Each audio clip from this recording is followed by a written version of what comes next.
আসসালামু আলাইকুম। আমি কানিজ ফাতেমা। কানিজ সুমনির লাইফস্টাইল ব্লগে আপনাদের আরও একবার স্বাগত জানাচ্ছি।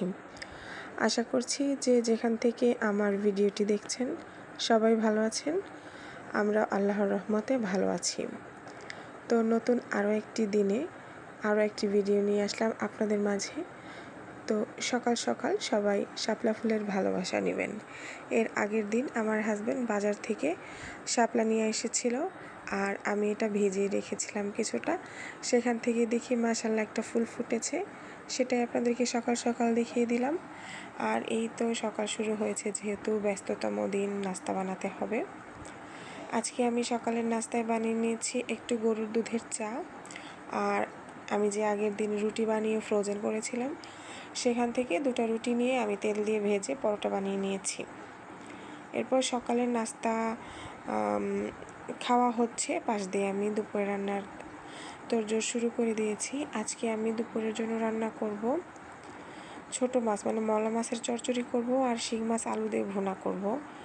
তো আমি সবজি ধুয়ে নিয়েছি। এখানে ছিল মূলা ছিল, দুন্দল ছিল, আলু ছিল।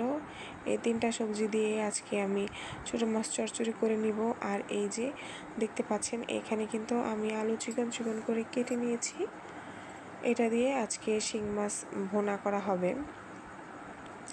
তো এর আগে কিন্তু আমি শিং মাছ ভুনা আলু দিয়ে খাইনি কখনো। আমি আরেকজনের কাছ থেকে দেখেছি, দেখে নিজে ভুনা করলাম। খেতে এত ভালো হয়েছিল, মানে এটা যে শিং মাছ ভুনা আমার মনেই হচ্ছিল না, মনে হচ্ছিল যেন অন্য কোনো তরকারি। এত টেস্ট ছিল, মাশাআল্লাহ, খুবই মজা লেগেছিল তরকারিটা। আমি প্রথমে যেটা করেছি, ফ্রিজের মাছ বেশ অনেক দিন যাবতই ছিল। সচরাচর শিং মাছ আমি ভেজে কখনোই রান্না করি না, এতে শক্ত হয়ে যায়, খেতে ভালো হয় না। যেহেতু ফ্রিজে ছিল অনেক দিন, আর এর জন্য আমি তেলের মধ্যে হালকা একটু তেল, লবণ আর হলুদ দিয়ে মাছটাকে একটু হালকা করে ভেজে নিয়েছি। আর ভেজে উঠিয়ে নিয়ে সেই একই কড়াইয়ে আমি পরিমাণ মতন তেল দিয়ে আর কেটে রাখা যে আলুটা ছিল সেই আলু, পেঁয়াজ আর মরিচ দিয়ে আমি আলু ভাজির মতন করে কিছুক্ষণ একটু আলুটাকে নরম করে নিয়েছিলাম।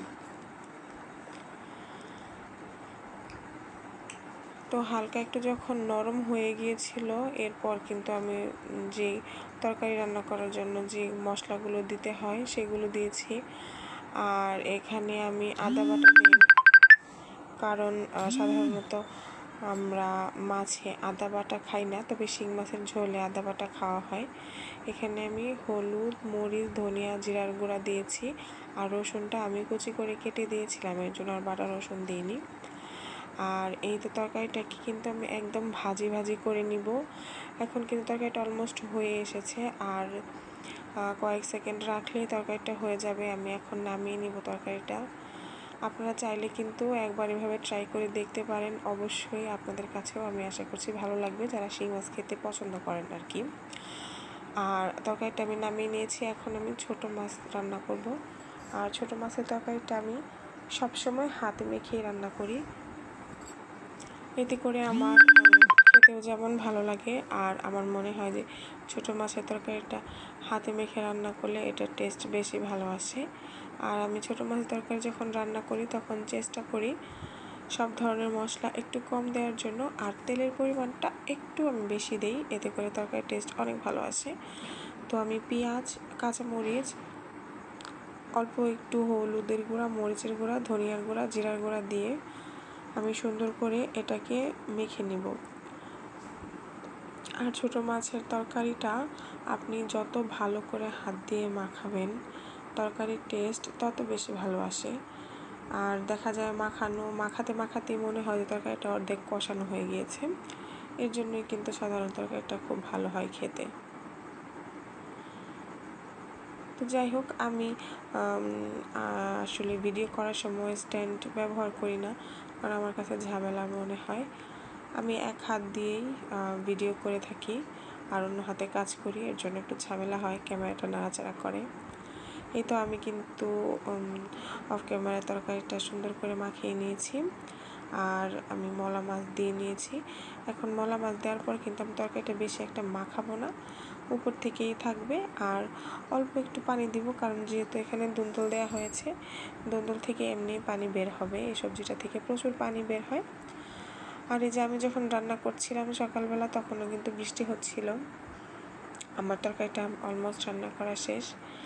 আর প্রতিদিনের ডিউটি, আমি রান্নাবান্না শেষ করে প্রতিদিন আমি বাচ্চাদের কাপড় নিয়ে ছাদে যাই।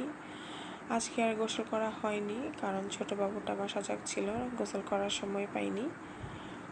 তো ছাদে গিয়েছিলাম। ছাদের আবহাওয়াটা আজকেও চমৎকার সুন্দর। কয়দিন যাবৎ বৃষ্টি হচ্ছে, আবহাওয়াটা আলহামদুলিল্লাহ এত ভালো, আপনাদের সঙ্গে একটু শেয়ার করছি। আর এতক্ষণ ধরে যারা আমার ভিডিওটি দেখছেন, এখন পর্যন্ত একটি লাইক দিতে ভুলে গিয়েছেন, প্লিজ আমার ভিডিওটি লাইক দিয়ে পাশে থাকবেন। আর এই ধরনের ভিডিও যদি আপনাদের ভালো লাগে, চাইলে আমার চ্যানেলটা সাবস্ক্রাইব করে রাখতে পারেন, এতে করে পরবর্তীতে আপনারা আমার ভিডিওটি দেখতে পাবেন।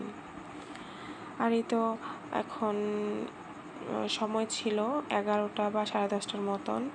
এরপর আর ভিডিও করা হয়নি। আমি গোসল করে নামাজ পড়ে নিয়ে বাচ্চাদের সঙ্গে সময় কাটিয়েছি। এখন বিকালের মুহূর্ত, বাবুরা ঘুমাচ্ছে, আমি একা বসে আছি। আসলে এই সময় তেমন কোনো কাজ থাকে না যখন দুই বাচ্চাই ঘুমায়। তো আমি ভাবলাম আগে যে আনারসটা আনা হয়েছিল সেটা সম্পূর্ণ খাওয়া হয়নি, আর এটা ফ্রিজে থাকলে নষ্ট হয়ে যাবে, তার থেকে একটু কেটে মাখিয়ে রাখি, টুকটাক করে কিন্তু খাওয়া হয়ে যাবে এই ভেবে আমি সুন্দর করে আনারসটাকে কেটে একটু লবণ দিয়ে মাখিয়ে নিয়েছি। আর আনারস খেতে যেহেতু ভালো লাগে না, এর জন্য আমি এত আয়োজন করি না। আর কিছুক্ষণ পরেই আমার বাবুরা উঠে গিয়েছে, আর তারা টিভি দেখছিল। টিভি সাধারণত তারা দেখে না, তারা দেখতে চায় শুধু মোবাইল। আমি চেষ্টা করি একটু ওদেরকে দেখানোর জন্য। আর এই তো সন্ধ্যার সময় আমার হাজব্যান্ড বাইরে গিয়েছিল, সেখান থেকে আসার সময় একটু নাস্তা নিয়ে এসেছিল, পুরি। আর এই পুরিটা খেতে এত মজা হয়, সব থেকে বেশি ভালো হয় পুরির সঙ্গে যে টক ডালটা দেয়, এই ডালটা। যাই হোক, আজকে আমার ভিডিওটা এই পর্যন্তই। আমার বাবুদেরকে দেখিয়ে দিলাম, মাশাআল্লাহ বলবেন সবাই। তো ভালো থাকবেন সবাই, সবার সুস্থতা কামনা করছি। দেখা হবে পরবর্তী আরও একটা ভিডিওতে। এ পর্যন্ত সবাই আসসালামু আলাইকুম, আল্লাহ হাফেজ।